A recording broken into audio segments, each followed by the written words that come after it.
오래된 집의 아침. 아침 햇살이 거실 창을 통해 천천히 스며들고 있었습니다. 시어머니는 늘 그렇듯 가족들보다 먼저 일어나 부엌불을 켰습니다. 냉장고 문을 열자 반찬통 몇 개가 조용히 자리를 지키고 있었죠. 그녀는 말없이 국을 데우고 밥을 안쳤습니다. 이 집에서 아침을 준비하는 일은 언제부터인가 당연한 몫이 되어 있었습니다. 식탁에 둘러앉은 가족들 사이에는 짧은 인사와 휴대폰 화면만 오갔습니다.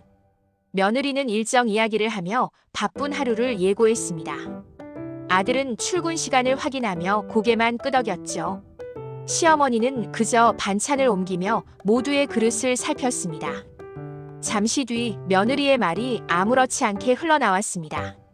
요즘은 각자 삶이 있는 거죠. 시어머니도 이해해 주셔야죠. 그 말은 가볍게 던져졌지만 공기 속에 잠시 멈춰 섰습니다.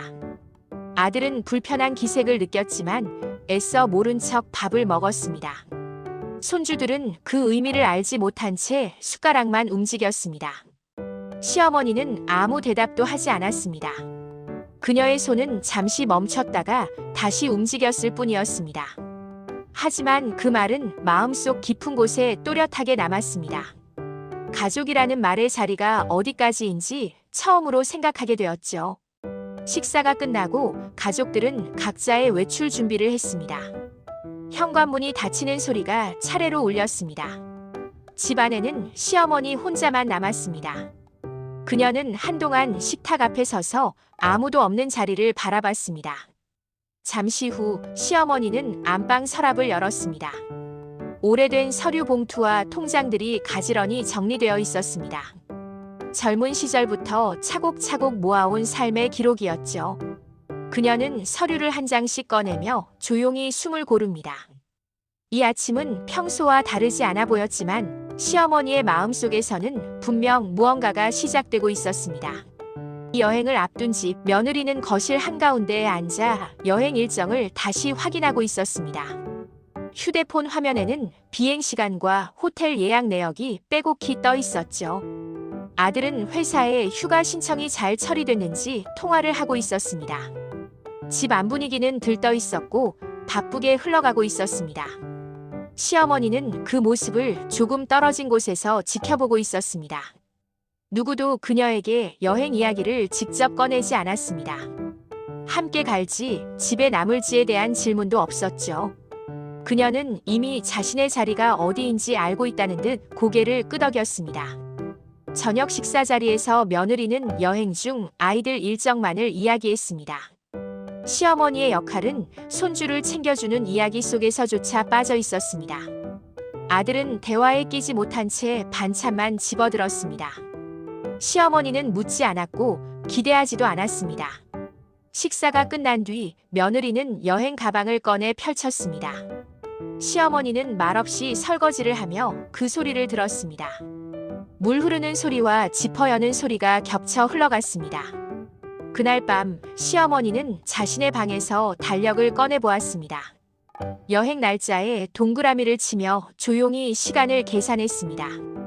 다음 날 은행 영업시간도 함께 적어 넣었습니다. 서랍 안에는 이미 부동산 명함이 들어 있었습니다. 요양시설 안내 책자도 접힌 채 놓여 있었습니다. 이웃 노인은 마당에서 시어머니를 불러 세웠습니다. 요즘 얼굴이 수척해 보인다고 말을 건넸습니다. 시어머니는 그저 괜찮다고 웃어 보였습니다. 하지만 눈빛은 어딘가 단단해져 있었습니다. 여행 전날 밤 가족은 늦게까지 짐을 정리했습니다. 시어머니는 그 소리를 들으며 불을 끄고 누웠습니다. 이 집에서의 역할이 끝나가고 있다는 생각이 들었습니다. 그녀는 아무에게도 말하지 않은 결심을 가슴에 안고 잠들었습니다.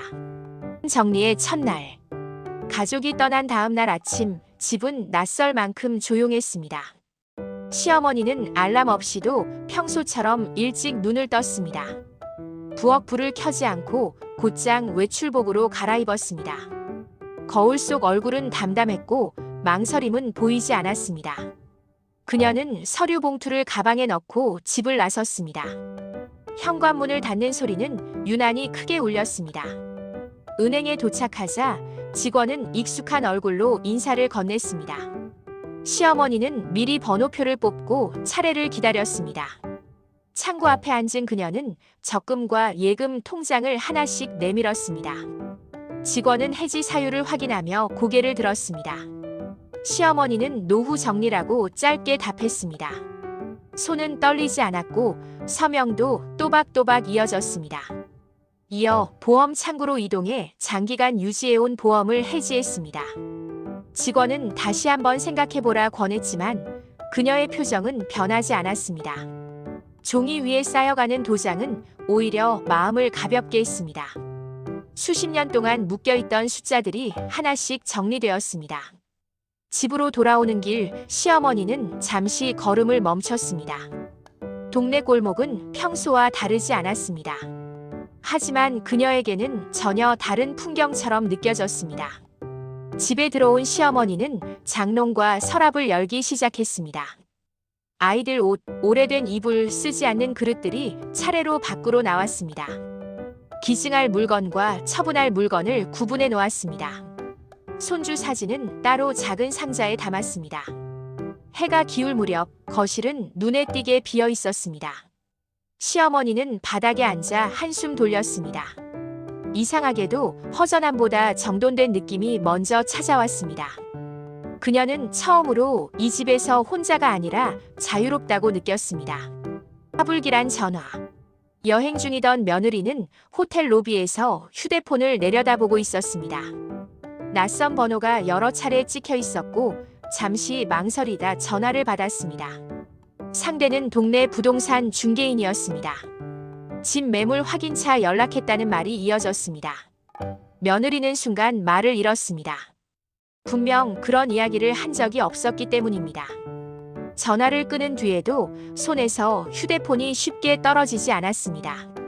불길한 예감이 가슴 한쪽에 걸렸습니다. 그녀는 곧바로 아들에게 이 사실을 전했습니다. 아들은 처음에는 착오일 거라며 넘기려 했습니다. 하지만 마음 한편이 점점 불편해졌습니다. 어머니가 최근 보여준 말수적은 모습이 떠올랐습니다.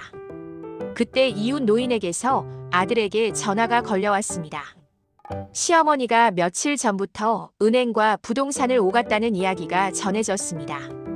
아들은 그제야 상황이 심상치 않다는 걸 느꼈습니다. 여행지의 풍경은 더 이상 눈에 들어오지 않았습니다. 아들은 즉시 귀국 일정을 알아보기 시작했습니다. 며느리는 아무 말도 하지 못한 채 아이들을 바라봤습니다. 머릿속에는 식탁에서 했던 말이 반복해서 떠올랐습니다. 그때는 별뜻 없이 한 말이었습니다. 비행기 안에서 아들은 여러 번 어머니에게 전화를 걸었습니다. 신호는 가지만 연결되지 않았습니다. 문자를 보내도 답장은 오지 않았습니다. 점점 불안이 확신으로 바뀌어 갔습니다. 며느리는 창밖을 보며 깊게 숨을 들이마셨습니다. 즐거워야 할 여행의 끝은 초조함으로 가득 찼습니다. 그들은 아직 알지 못했습니다. 이미 집에서는 모든 것이 정리되어 가고 있다는 사실을요. 텅 빈 집. 공항에서 곧장 집으로 향한 가족은 말이 없었습니다. 현관 앞에 섰을 때 집이 낯설게 느껴졌습니다. 문을 열자 익숙해야 할 공간이 이상할 만큼 비어 있었습니다. 거실에는 소파도 TV도 없었습니다. 벽에는 액자 자국만 희미하게 남아 있었습니다. 아이들은 어리둥절한 표정으로 주위를 둘러봤습니다. 아들은 급히 안방으로 들어갔습니다. 장롱은 텅 비어 있었고 서랍도 모두 열려 있었습니다. 어머니의 옷과 생활용품은 거의 남아있지 않았습니다. 식탁 위에는 봉투 하나가 가지런히 놓여 있었습니다. 아들은 그 봉투를 집어들고 조심스럽게 열었습니다. 안에는 통장 해지 내역과 부동산 계약 서류가 들어 있었습니다. 기부 영수증과 요양시설 계약서도 함께였습니다. 며느리는 그 자리에 주저앉았습니다. 다리가 풀린 듯 움직일 수 없었습니다. 손주들은 상황을 이해하지 못한 채 엄마를 불렀습니다. 아들은 서류를 하나씩 넘기며 숨을 고르지 못했습니다. 어머니가 얼마나 오래 준비했는지가 고스란히 드러났습니다. 충동적인 선택이 아니라는 사실이 더 큰 충격으로 다가왔습니다. 집 안에는 사람의 온기 대신 정막만 남아 있었습니다. 이곳은 더 이상 가족이 모이는 공간이 아니었습니다. 아들은 처음으로 늦었다는 생각을 했습니다. 그 순간 이 집에서 사라진 것은 재산만이 아니었습니다. 돌이킬 수 없는 관계의 시간도 함께 비워져 있었습니다. 닿지 않는 자리. 아들은 다음 날 아침 일찍 요양시설로 향했습니다. 서류에 적힌 주소는 또렷했지만 마음은 점점 무거워졌습니다. 시설 입구에는 조용한 음악이 흐르고 있었고 사람들의 표정은 담담했습니다. 직원은 이미 모든 절차가 마무리되었다고 설명했습니다. 시어머니는 스스로 입소를 결정했고 재산 정리도 본인 의지였다고 했습니다. 아들은 면회를 요청했지만 즉시 허락되지는 않았습니다. 직원은 시어머니가 당분간 외부 접촉을 원치 않는다고 전했습니다. 아들은 그 말을 듣고 한참을 서 있었습니다. 문 하나를 사이에 두고도 닿을 수 없다는 사실이 더 아프게 느껴졌습니다. 집으로 돌아온 며느리는 빈 방을 천천히 둘러봤습니다. 어디에도 시어머니의 흔적은 남아있지 않았습니다. 설거지 소리, 발걸음 소리, 기침 소리까지 모두 사라져 있었습니다. 그녀는 문득 식탁에서 했던 말을 떠올렸습니다. 가볍게 던졌던 그 한마디가 이렇게 무거운 결과로 돌아올 줄은 몰랐습니다. 말은 사라졌지만 남긴 자국은 지워지지 않았습니다. 이웃 노인은 아들에게 시어머니의 마지막 며칠을 전해주었습니다. 이미 오래전부터 준비하는 사람의 얼굴이었다고 말했습니다. 슬퍼 보이기보다 단단해 보였다고 했습니다. 아들은 그제야 깨달았습니다. 어머니는 떠난 것이 아니라 밀려난 끝에 자리를 옮긴 것이었습니다. 그리고 그 선택에는 누구도 책임지지 못할 시간이 담겨 있었습니다. 일각자의 침묵. 요양시설의 아침은 일정한 시간에 반복되고 있었습니다. 시어머니는 정해진 시간에 일어나 창가 자리에 앉았습니다. 창밖에는 같은 시간에 같은 길을 걷는 사람들이 보였습니다. 그녀는 이곳에서 누구의 눈치를 볼 필요가 없다는 사실에 조금씩 익숙해졌습니다. 밥을 먹는 시간도 쉬는 시간도 모두 스스로의 몫이었습니다. 아무도 무엇을 해달라고 요구하지 않았습니다. 아들은 면회실 앞까지 몇 번이나 찾아왔습니다. 하지만 문 앞에서 발걸음을 돌리는 날이 더 많았습니다. 어머니를 마주할 용기가 쉽게 나지 않았기 때문입니다. 며느리는 집에 혼자 남아있으면 괜히 부엌을 오래 바라보게 되었습니다. 시어머니가 늘 서 있던 자리가 자꾸 눈에 들어왔습니다. 그 자리가 비어있다는 사실이 하루에도 몇 번씩 실감났습니다. 손주들은 학교에서 돌아와 할머니를 찾다가 이내 묻지 않게 되었습니다. 어른들의 침묵을 아이들도 자연스럽게 따라갔습니다. 집 안에서는 할머니라는 단어가 점점 사라졌습니다. 이웃 노인은 가끔 요양시설 앞을 지나며 발걸음을 늦췄습니다. 하지만 들어가지는 않았습니다. 그 선택이 시어머니의 의지였다는 걸 알고 있었기 때문입니다. 각자의 자리에서 모두 조용해졌습니다. 누군가는 후회를, 누군가는 안도감을 품고 있었습니다. 그리고 그 침묵 속에서 관계는 이전과 다른 모습으로 굳어가고 있었습니다. 에필로그 조용한 선택. 늦은 오후 요양시설 창가에는 부드러운 햇빛이 내려앉아 있었습니다. 시어머니는 그 빛을 천천히 바라보며 의자에 앉아 있었습니다.